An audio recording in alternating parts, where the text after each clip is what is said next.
Hey, this is Real Talk, and today we talk persuasion. Persuasion. How do people influence our attitudes, our beliefs, our actions, our behaviors, our motivations? There are a number of factors or dimensions to influence. They have been tried, they've been tested, they've been well researched. But there are a number of fields in which people try to influence you. It could be sales in terms of trying to get you to purchase something, or it could be in terms of politics. Somebody wants to influence your voting behavior. It could be spiritual or religious. Somebody wants you to ascribe or hold the beliefs of a particular group. But there are, as I said before, a number of tried and tested dimensions to influence and persuasion. Now, we are social beings as humans, and the proof of that for me was most profound when I was doing my intern as a counselor psychotherapist, and I was working in a prison on suicide watch. Now, there were a number of punishments that were dished out to individuals who had broken the behavioral code of the establishment, who've broken the rules of the prison, to put it bluntly. And it could be a loss of access to a television or a PlayStation machine, or it could be having closed visits or limitations on the type of visits that you had. However, one of the most strictest, if not the strictest form of punishment was sending somebody to the isolation block, or what they used to call the SEG, or segregation unit. And that led me to think, wow, that's quite profound in one sense, because this is a place that is filled with undesirable individuals. There may be murderers here, there may be rapists here, there may be thieves here, there may be all types of people, as well as those innocent who are just waiting to be tried and to be released from the establishment. But there are a number of unsavory individuals in this establishment. However, people would prefer to spend time and socialize with that group than to spend time alone. And that was a kind of confirmation for me, just on a real level, of how social human beings are, and that we tend to prefer to be around people. In fact, it's not just in places like that. Isolation, even on a social level, where people are, when a peer group want to punish an individual, they're sent to Coventry. We have this term, sent to Coventry, so people have limited contact. I mean, isn't that how, for example, cults work? When they isolate you as a form of punishment from former members and things of this nature, or from the members or a fear of being isolated is always there as a punishment. So let's look at some of the aspects, some of the factors, some of the dimensions of persuasion. One of the interesting things about persuasion is the term they use, reciprocity. So this is, do unto me as I do unto you. Salespeople will say, here is a free sample. Ever had that happen before? Here is a free sample of this new perfume. They hold you at your wrist. Let me just give you some of this free perfume. Or you would like a little taste of this new product? But the psychological mechanisms at work, yes, they're allowing you to taste that product or to sample that perfume and to see if it's something that you like. But also there's a psychological pressure to feel like, well, they've given me something for free, so I should maybe return. You have organizations that come and give you a free flower or something like that at an airport, and they hope that you make a donation. Oftentimes people do, but that's reciprocity at work. That also works in the dynamic of what they call good cop, bad cop. So there's one person, if there's a team, giving you a lot of pressure, giving you a hard time, and then the other person is there to alleviate the pressure.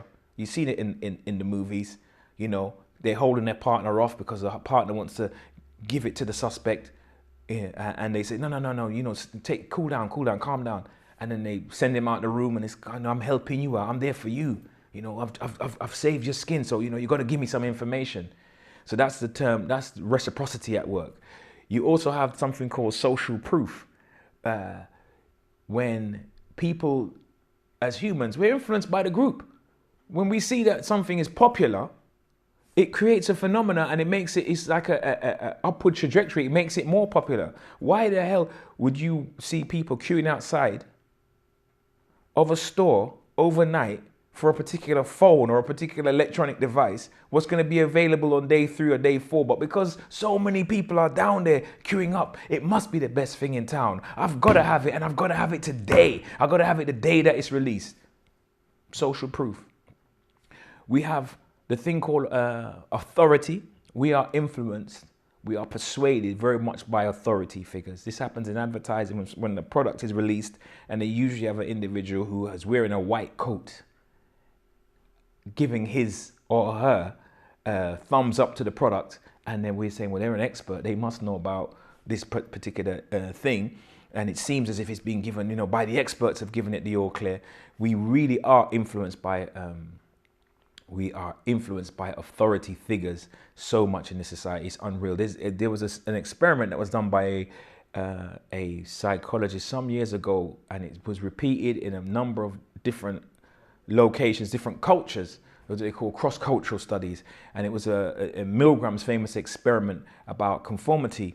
And it was after what had taken place in World War II, and with the Nazis and the whole Nazi movement and the whole Holocaust thing, made him quite profoundly perturbed and tried to understand, how did so many people go along with what was obviously evil or, you know, disagreeable actions. So he was trying to understand, was it just something unique to that society? Was it unique to Germany? Or was it something that was more at play amongst human beings?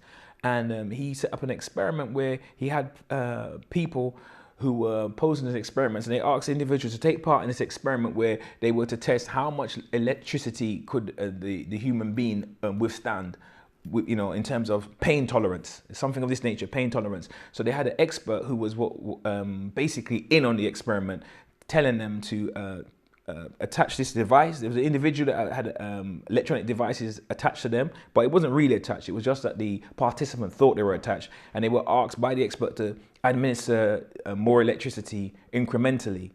And even although the person there was an actor screaming out in pain and saying, I can't take it anymore, this is too much, and the expert gave them the nod to say just a little bit more, turn up, they found out that people were willing, even though they thought this might be bringing about unbelievable pain, even death, they would, it showed more often than not, significantly people did comply. They were complicit, they conformed because of the expertise. And this study was, as I said, is a cross-cultural study. It's been disturbingly, but it's been repeated in a number of places, a number of locations, and they found that human beings do conform.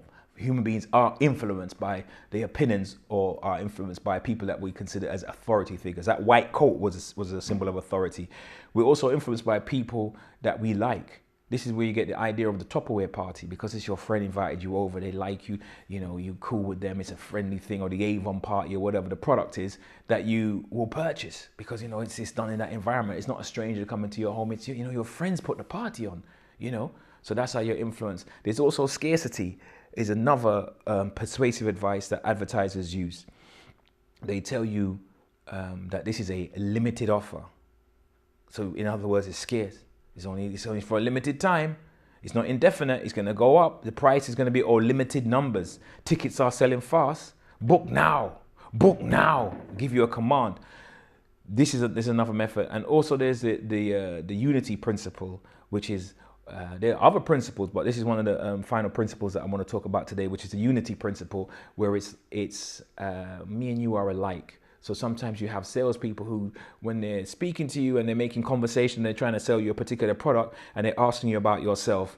They're not just asking about yourself to make general chit chat or asking you about different just to be nice and making conversation. They're trying to find out a bit about you so they can start to possibly, at least some of the unethical ones, will start to mirror and say, oh, that's what I was into that, or I've got a similar experience, or I've been there, or because you're like me, I'm like you. And then you're more pliable and more persuaded. If you think about it logically, you're going to be somebody that's diametrically different to you.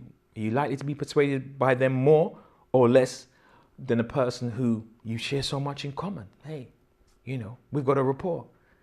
So there are a number of factors, as I said, to deal with that deal with how we're persuaded. And human beings are social beings. We influence each other. We're influenced by the group that we're a member of, or groups that we identify with, as well as the groups identifying us. But just be aware, you too can be persuaded. I hope to see you next time for another edition of Real Talk. Been a pleasure.